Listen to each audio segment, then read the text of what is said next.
if I set the pace, since they aren't built to keep up, they gonna tire out before me.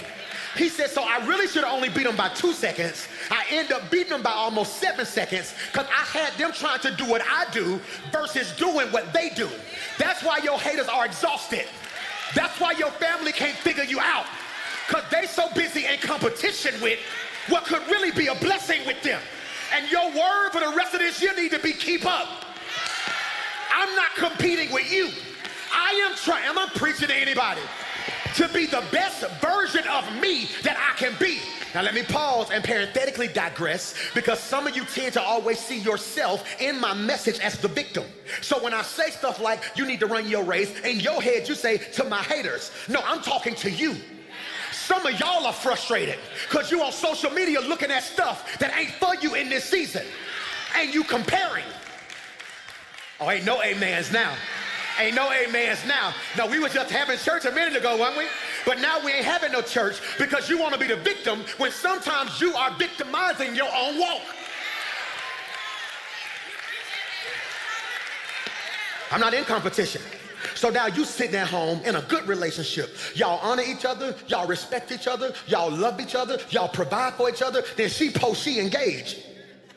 Now you look back at him like it don't make no sense. They got engaged before I got engaged. You don't realize he done cheated and had to fix it real fast and went and ran and bought a ring, and now you don't know that she at home miserable. All you see is her on social media like this, and now you comparing her misery to your joy. So they post God, hey y'all, blessings, blessings. They post their new car. So now you sitting there like, I said I wanted a new car. It's like everybody getting something but me. You don't realize that what you got, God is covering. What they got, if you had to manipulate it to get it, you're gonna have to manipulate it to keep it. That's why I am not in competition with nobody. People be calling me, I don't like to talk to you no more, PMJ, you boring. Why? I don't know what nobody else church doing. I don't know what no other artist is dropping. I am locked in. I am not trying to be better than you. I'm not trying to be better than you. I'm trying to be better than the me that almost cost me the future me. That's why your neighbor better be glad they sat next to you. Look at your neighbor and tell them this is a competition-free zone right here. Tell them, I'm gonna shout for your breakthrough. You shout for my breakthrough. I'm gonna shout for your career. You shout for my career. I'm gonna shout for your next blessing. You shout for my next blessing. Shake your neighbor and tell him when God do it for you, I'm gonna shout like he did it for...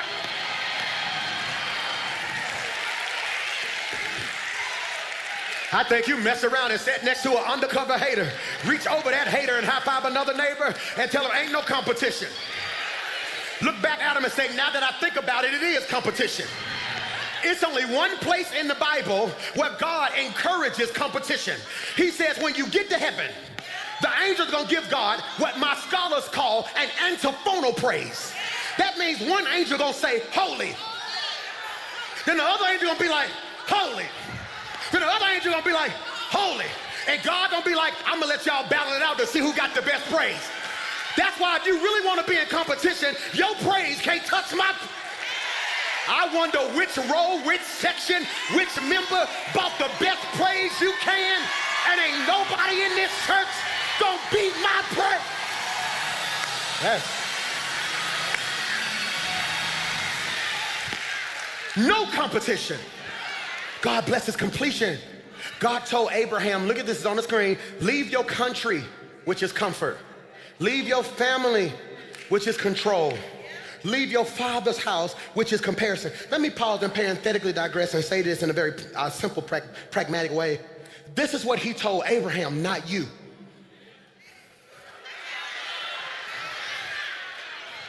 This scripture is to Abraham.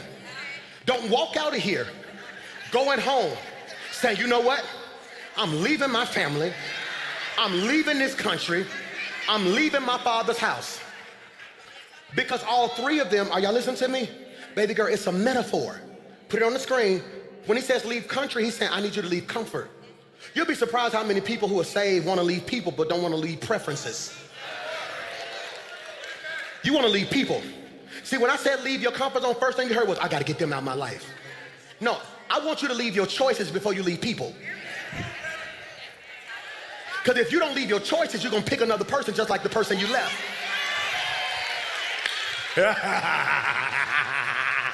No! I want you to leave comfort. Watch this. Control. That's critical. I want you to leave comparison. I don't know the outcome. I don't know the outcome. I wish I did. I wish I could pick which school my boy's gonna go to and know who they gonna meet there, who they gonna marry there, how it's gonna turn out, if they was gonna make it to. But I can't control that. I wish I could say his roommate was gonna be the best person, wasn't gonna be nobody trying to get him to drink, trying to get him to smoke. I can't control that. At a certain point, you're gonna have to use your faith. Comfort, comparison. I need you to leave your father's house. You will never be blessed comparing what I gave you to what they have. You missed it. You missed it. I'm gonna say it again slow. You will never be blessed comparing what I gave you to what they have. You missed it. I'm gonna say it again slow. You will never be blessed. Thank you. What I gave you based off of what they have. You're looking at what they have. You don't know who sent it.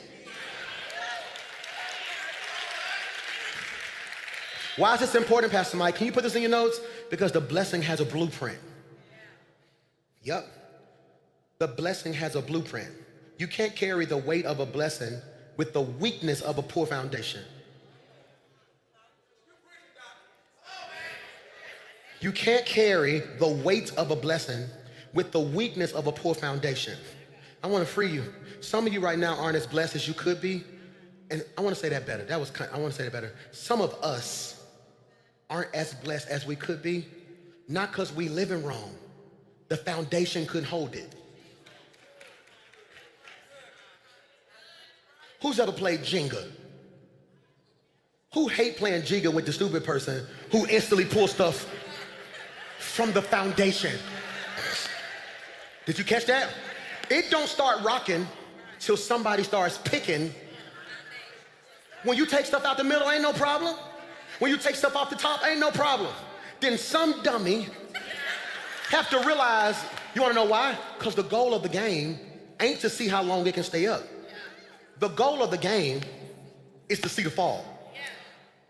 You missed it? If y'all played the game perfectly, both of y'all wouldn't be happy. You don't get excited till it's about to fall. That's why people leave church. We ain't excited when they come. People get excited when they see them. And most of the blessings we miss in life aren't because we're living wrong. It's the foundation. In my bedroom, if I'm looking at the TV right here on the wall, it's a crack. It's a nice crack. So it just goes right down the wall, right? And so we painted. We painted the bedroom. I said, can you paint it? He mudded it. He painted. Guess what's back? The crack. So I called the painter, like, hey man, you gotta come repaint this. Y'all didn't do something right. He said, no, my friend. He said, we tried to tell you. He said, that's what he said. He said, no, my friend. He didn't want to do it for free. He said, no, my friend. He said, we tried to tell you that the problem is not the wall. It's the foundation. He said, I can mud it and I can paint it again. He said, but if you don't fix the parts of your life you can't see, it's gonna start showing up in areas where people can't. Am I preaching to anybody? Huh? Bro, ain't that good? And so for some of you, this attitude you got, you walking around with all your problems on you, it's foundational. The problem is you've been carrying it so long, Michael, your cracks are showing. That's critical. And God is saying, I wanna bless you, but your foundation can't hold it. If I promoted you with what you was asking me for, it would break you. You can't deal with your family begging. How you gonna deal with the world knowing you got money? It will break you. You can't deal with your kids in the house getting on your nerves and not doing their job. How you gonna deal with grown folks not doing theirs?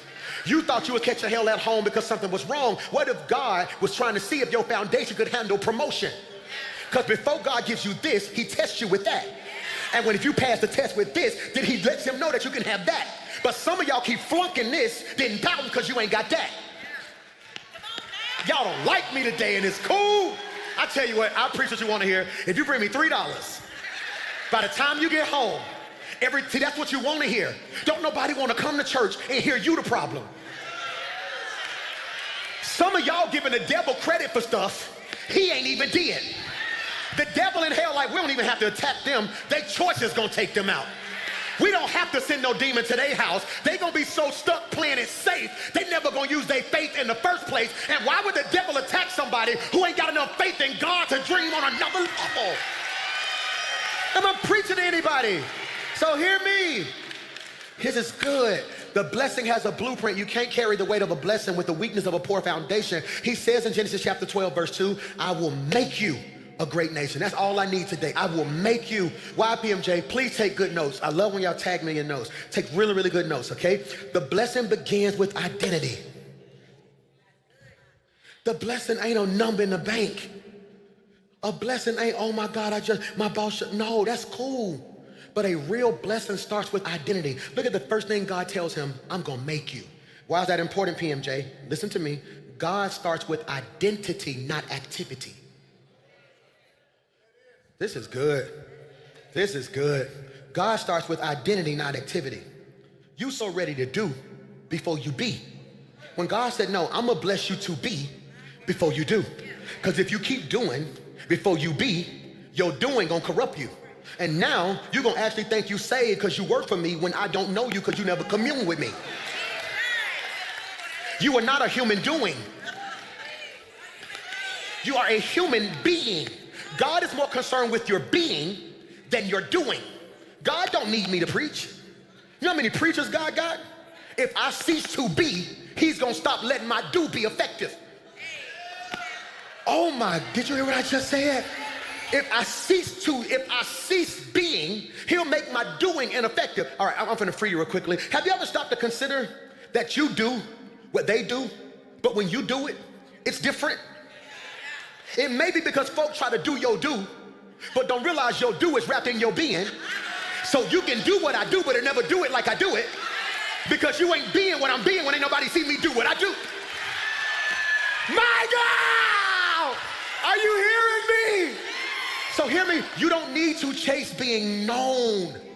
You need to chase being made. That's critical. God starts with identity, not activity. He's telling Abraham what to do. He's not telling him what to do. He's telling him who he wants him to become. He said, I'm gonna make you a great nation. You don't need to chase being known. You need to chase being made. Why, Pastor Mike? Make sure you're on Debo Energy in the morning, because this is gonna bless you, this one statement. Because before God gives a name, he gives them nature. Before God gives you a name, he gives you nature. Before he multiplies you publicly, he matures you privately. Dre almost made me cry at the celebration. I be doing stuff and don't know how it's gonna turn out. So I'll go into a room and record a whole video, then I just give it to Dre, and then Dre will put all the other footage on it. So I see it sometimes for the first time with y'all. And so all of a sudden, I said, man, I'll never forget when I did Easter. Every Easter, I would do a concert for the kids. I wasn't even an artist yet. I would get in the sanctuary with about 100 little kids, and we'd be jumping around singing. I would go into my studio at home. That was my biggest concert of the year. I would go in there, win, win, win, win. All we do is win, win. We'd be jumping. And at the celebration, he did this cold edit where I had 100 kids jumping, and it morphed into like 10,000 people jumping. And I'm sitting there, and it almost messed me up, because I didn't realize how much he was doing in me privately before people saw it publicly. Did you catch that? Some of y'all so ready to be public. Okay. You ready for this?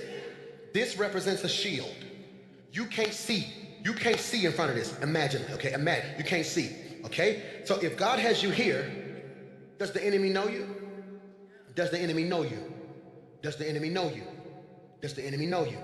He catch wind of you. He catch wind of you. Now all the hell know you. You don't realize every time you ask God for promotion, the front side, you're getting exposure on the back side. It's impossible for God to elevate you and hell not recognize you. So sometimes, Michael, God withholds elevation, not because you ain't ready, but because your foundation ain't ready. Y'all miss what I just said. Because you can be ready for something that you don't know you ain't ready for. Who in here 16? Throw your hand up, 16. Okay, 16. You got your driver's license yet? You know how to drive? You ready for a car, ain't you? You ready for a cold whip, ain't it? What you want type of car you want? Mercedes? What you want? A F-150? That boy want an F-150. He want at 16 a F-150. I want to say that again. He wants at 16 a girl, like what's the F? It's a big boy truck. He want a grown man, been to work for 22 hours, sit in the driveway like, let me go in here before she hug up screaming. He want a responsibility truck. When you were 16, you just wanted something that would get you from. But this generation, my son told me, Dad, I want a CLT. I said, what? Cadillac CLT, that's what I want. I said, fool, you done wrecked 2 cars. Your next car gonna be a Toyota 1967. But he think he ready. He think he ready. Your mama with you? Can you drive? You drive? Okay, you got a job? Okay, good job. Okay, because he want the car. Do you know how much it take to fill up a F-150? You gotta drop out of high school for an F-150. You gotta go get 401k for an F-150. So in his head, he ready for it. And that's how some of y'all are. Now I'm ready to be used by God till you can't hang with people no more. I'm ready for God to take me to another level till folks start treating you different. I'm ready to have all the stuff God got for me to out of nowhere all hell break loose in your life. I'm trying to get you to a point where you can say, God, before you blow me up, build me up. Am I preaching to anybody? This is so good. Hear me when I say this. Why, PMJ? This is so good. I want you to catch it because before David got the crown, he carried a harp. Before Moses led people, he led sheep. Before Abraham could follow the many, he learned to follow one. Why, Pastor Mike? Am I helping anybody? Put this in your notes, because God doesn't bless confusion. God doesn't bless confusion. God doesn't bless confusion. When God says, I will make you, he's not just promising to give Abraham things. This is my favorite part of the message. This is the part that I'm currently living right now, okay? He said, I'm promising you, Abraham, to give you clarity. Like, listen to your pastor, listen to your boy. More than money, I thank God for clarity. When I tell you I'm in a season, bro, of so much clarity, like I know who I am now, bro. Like I used to wrestle. I'm being honest, because I always wrestle. Y'all know my story. I wrestle with insecurity. I wrestle with anxiety. We was poor. We was the least of me on both sides. On my dad's side, we was the poorest family. On my mom's side, we had the smallest, raggediest church. That's a civil rights family. All of them were big time pastors, but we lived in it was just, so you realize the trauma you go through as a child shapes the patterns you live as an adult. Got cracked on this. That's why I'm so funny now. I had to crack myself. Y'all don't even know what crack is. I had to joke my way out of school every day. So I would get on the bus, and as soon as they open the door, like, let's go. Boy, your mama's so, your dad. I had to, because the moment I got into school, they're like, oh, look at Mike clothes. Mike got on Walmart. And I'd be in the school, I'd be like, boy, if you don't get your mama so, every day. Then I learned if I be the class clown, nobody would talk about my clothes. So throughout my life, it's always been this fight to be accepted. You know what I'm saying? I always just wanted to be accepted. I always just wanted to be cool. I always just wanted to be handsome. I would sit back in my teens and look and be like, dang, I wish I was that. I ain't really have that. You got what I'm saying? So in this season of my life at 42, now I got clarity. Now when I walk on a first take set, or I walk in certain rooms, or when they call me to LA, now this thing is happening now where all of these mainstream people, and I don't want to name drop, will get together in LA and call me. And I just sit in the room, and they got all type of drug, weed and stuff, and I just sit there, like, let's talk. So what do you want to know? And so tell me, so when you say God loves me, what does that mean? And they high as all get out. And I'm just sitting there, this is what I mean God loves me, and tears rolling down their eyes. And then all of a sudden I'm praying for everybody. And not once do they ever try to say, Pastor Mike Blank. Now, Pastor Mike, no, when players who play across the league now, who make hundreds of millions of dollars, when I say, just pray with me before the game, in my head all over, I got clarity now. That if I walk in rooms, I'll have to beat them. Hear me, do firemen run from fires, or do they run to fires? Some of you can't even be as effective as you want to be, because God can't put you in dangerous stuff. so many people are blessed and still broken is because they're walking in success outside of their self. No clarity. No clarity. I had so much fun walking at the Classic and all the young boys. Pastor Mike. Hey, Pastor Mike, what's up, boy? What's up, Pastor Mike? And insecurity, oh, hey, wait, man, God, what's up, boy? Pastor Mike, I'll take a picture with you, and I'm taking pictures, and there's so many fingers in the picture, I don't know what to do. I don't know what I rep no more. Somebody did this, somebody did this, somebody did that, somebody was doing, I'll just stand there. So if you hear I'm in a gang this week, I probably am. But for them to say, PMJ, I just want to take, I got clarity now. What do I speak over your life? The blessing of clarity. That's what I want you saying to yourself this week. God, give me clarity. Why is that important? Because God will never bless who you pretend to be. That's rich. God will never bless who you pretend to be. He blesses the authentic version of who he designed. Yeah. I need the blessing of clarity. Give me 5 minutes and I'm gonna get you out of here. The blessing of clarity. What's the first context of blessing of clarity? Number one, clarity. Number one, clarity is heaven's confirmation of who you are. Clarity is heaven's confirmation of who you are. Can't nobody talk you out of nothing when you know who you are. And the world will call it arrogant. They'll call you stuck up. You think you're more than, no, I know who I am. I know who I am. When God says, I will make you, he's not just promising to give Abraham things, he's giving him clarity. He says, I'm gonna help you. Clarity is when God helps you. Put this in your notes. Clarity is when God helps you see you the way he sees you.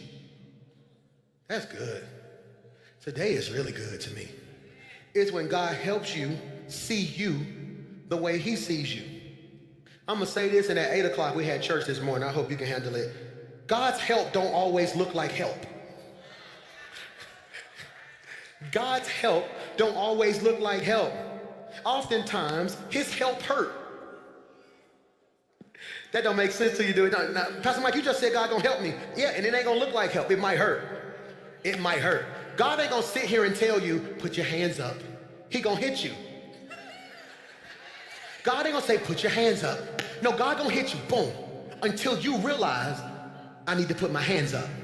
Because he's discovered every time in his life where he gives you instructions, you don't move. Every time he gives you pain, you run to him.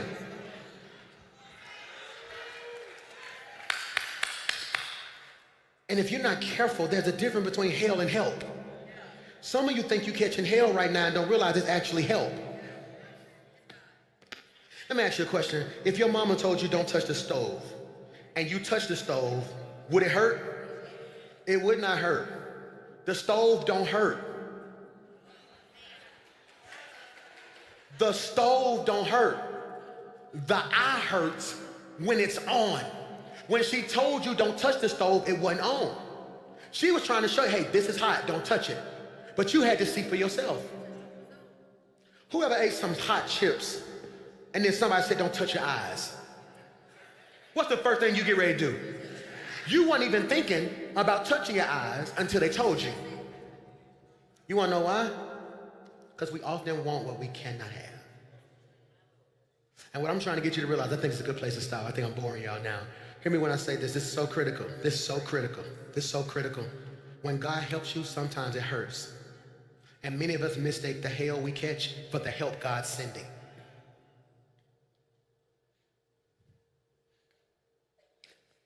David would not be king if his family didn't hurt his feelings. His daddy was like, you ain't special, do me a favor, take your brother some lunch. He took his brother some lunch and saw Goliath. Gideon is a wheat presser. He works in the field. God said, you're a warrior. So what does God do? He hurts him in order for him to see himself the right way. So why is that important, PMJ? That's why most people miss the blessing. They want clarity about the plan, but God gives clarity about the person. You're asking for clarity about what to do next when God is trying to give you clarity on who to be next. God rarely gives details, he gives definition. I need your help. What does a dentist do? What does a teacher do? What does a coach do? Okay. What does a doctor do? Okay. What does a police officer do? Okay. So let me ask you a question. What does a mother do? Father? Teacher? Preacher? Okay, so let me ask you a question. Based off of their label, you automatically knew their assignment. You were asking for an assignment before God gives you a label. So stop asking God what you want me to do. God is like, I want you to ask me who you want me to be. And because I know who God wants me to be, every platform I go on, my assignment doesn't change. Doesn't change. Jesus. Doesn't change. Doesn't change. I had somebody call me this week and say, Pastor, you know what I like about you? What? You just you everywhere. What? Cause I don't, Jesus. When you got clarity, you don't have to pretend. And when you stop pretending, you know where you're wanted and where you're not. Where you sit and where God don't want you to be. Clarity requires separation. Next slide so they can see it. Clarity requires, because sometimes God clears your path by clearing your circle. Some of you right now, man, it's a little cold here too, y'all. Jesus Christ. I was trying to preach through it, but I was hurting a little bit. Just a little. Who else was hurting just a little bit? We got to have a signal that y'all show me. What's going, hey, every now and then just be like, yeah. Come on, guys, it's the wintertime. Jesus. I thought it was just me because I was sweating, but then it hit me just a little bit. Clarity doesn't just reveal direction, it reveals distinction. That's a strong statement that I didn't do properly at 8 o'clock. Clarity doesn't just reveal direction, it reveals distinction. What does distinction mean? Different. So bro, when God gives you clarity, it makes you realize how different you are. And different ain't negative. We gotta stop that. That's part of, so the motto for Black Sheep, my little clothing line, is different is the new normal. See, different ain't negative. We made people make you feel like something was wrong with you because you were different. No, different is God's distinction. It's God's distinction. Why does he want to clear our path? This is the last statement of the day. Because you can't walk in divine clarity while holding on to divided loyalties. That's good. I can't walk in divine clarity while holding on to divided loyalties. I can't do that. I can't do that. That's why I need clarity, bro. You know, some of us, I'm gonna say something that no pastor say. Some of us are too loyal to our church more than we're loyal to God. You love your pastor more than you love Jesus. That's toxic. I love me some Pastor Mike, but don't pray. Don't love me that much. Oh, I love my church. We are Rock City, but you're not in your word building a relationship with God for yourself.